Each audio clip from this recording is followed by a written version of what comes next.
No mundo todo, o primeiro jornal que se tem conhecimento foi a Acta Diurna, que surgiu em Roma aproximadamente no século 59 a.C. Já no Brasil, o jornal chegou junto com a família real e seu primeiro exemplar, impresso em terras brasileiras, foi a Gazeta do Rio de Janeiro, em 10 de setembro de 1808. Porém, alguns meses antes, Hipólito José da Costa, que estava exilado em Londres, publicou o primeiro exemplar do jornal brasileiro fora do país, o Correio Brasiliense. Isso ocorreu em 1º de junho de 1808.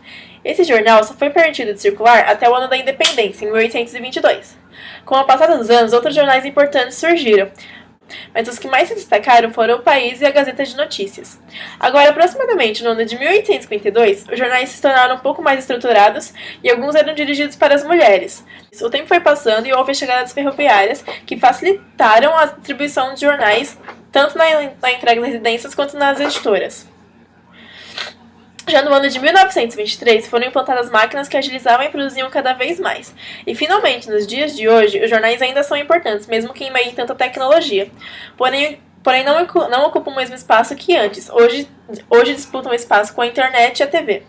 O primeiro jornal brasileiro foi fundado pelo português Hipólito da Costa em 1º de junho de 1808, em Londres, 3 meses antes da fundação da Gazeta do Rio de Janeiro. O jornal brasiliense não é considerado somente brasileiro, também é considerado português por circulava em ambos os países clandestinamente. Era textualmente iluminista com acontecimentos da América e da Europa. Era um jornal feito externamente do local de sua publicação, por críticos de governo durante a Inquisição Portuguesa. Hipólito era um destes, antes de ser preso entre 1802 e 1804. Conseguiu fugir para Londres e relatam que fora do cônsul-geral do Brasil. Vivera 19 anos no Brasil, depois em Portugal, Estados Unidos e Inglaterra. Morreu em 11 de setembro de 1823 e não vira um Brasil independente.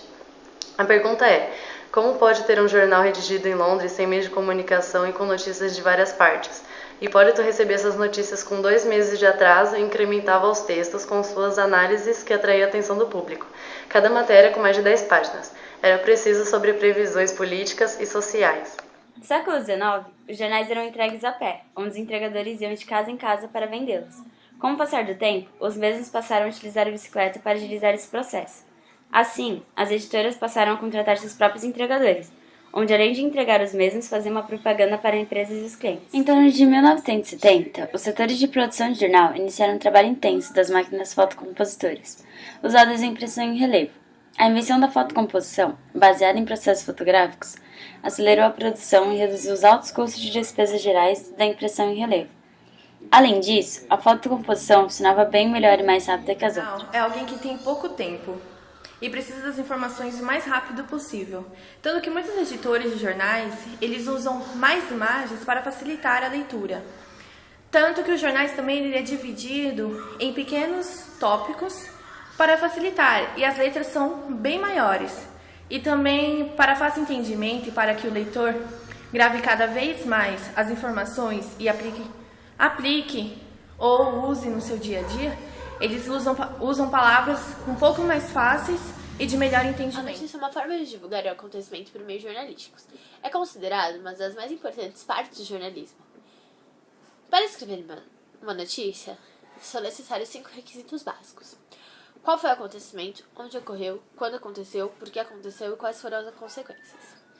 Para que assim a notícia seja clara e objetiva. A notícia é dividida em 2 partes, a manchete e o texto. A manchete tem a função de anunciar a notícia e chamar a atenção do leitor. E o texto tem a função de explicar os fatos ocorridos. Agora eu vou dar 2 exemplos de manchetes. A primeira, 58% dos hospitais públicos de São Paulo têm equipe completa. E a segunda, Turquia tem novos ataques contra o governo. A estrutura de um editorial é muito semelhante à de uma redação. Nos primeiros 2 parágrafos é apresentada a síntese, aonde vai ser mostrado o conteúdo que vai ser debatido. A partir dos primeiros parágrafos vai estar os argumentos e o desenrolar de todo o assunto. E no último parágrafo vai ser apresentada a conclusão.